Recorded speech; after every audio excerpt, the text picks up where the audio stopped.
ছাড়া অন্য কারো কাছে আশ্রয় চাওয়া এটা বড় শিরক।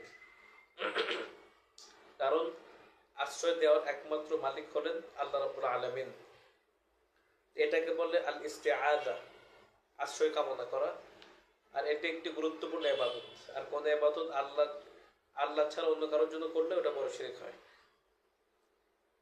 এর জন্য শুধুমাত্র আল্লাহ তাআলাই তার বান্দাকে আশ্রয় দিতে পারেন। আশ্রয় দেওয়ার মালিক অন্য কোনো ব্যক্তি, কোনো শক্তি এ ক্ষমতা রাখে না। এর জন্য সূরা নাস এবং ফালাকে আল্লাহর কাছেই আশ্রয় চাইতে বলা হয়েছে। সুতরাং কেউ যদি আল্লাহর আশ্রয়ের পরিবর্তে অন্য কারো আশ্রয় কামনা করে, সে আল্লাহর সাথে অন্যকে অংশীদার বানালো, শরীক করলো। তো আল্লাহ তাআলা পবিত্র কোরআনে আল্লাহ ব্যতীত অন্য কারো নিকট আশ্রয় চাওয়ার নিন্দা করেছেন।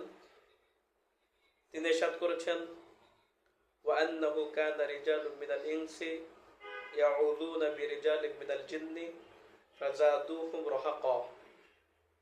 সূরা জিন 6 নম্বর আয়াত। মানুষের মধ্য থেকে কিছু সংখ্যক লোক কতিপয় জিনের কাছে আশ্রয় চাইছিল। এর ফলে জিনদের গর্ব ও অহমিকা আরো অনেক বেড়ে গিয়েছিল। এবং এ সম্পর্কে হাদিস ইরশাদ হয়েছে, হাদিসে আছে সহিহ মুসলিম 7054 নম্বর হাদিস, عن خولة بنت حكيم السلمية أنها سمعت رسول الله صلى الله عليه وسلم يقول إذا نزل أحدكم منزلا فليقل أعوذ بكلمات الله التامات من شر ما خلق فإنه لا يضره شيء حتى يرتحل منه। খাওলা বিনতে হাকিম আস-সুলামিয়া থেকে বর্ণিত, তিনি বলেন, তিনি রাসূলুল্লাহ সাল্লাল্লাহু আলাইহি ওয়াসাল্লামকে বলতে শুনেছেন, যে ব্যক্তি কোনো বাড়িতে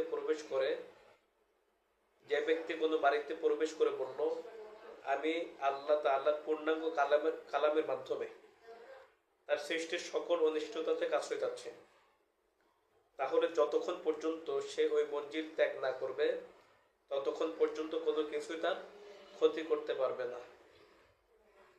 এই জন্য আমরা একমাত্র আল্লাহর কাছে আশ্রয় চাবো, অন্য কারো কাছে আশ্রয় চাবো না। এটা একটি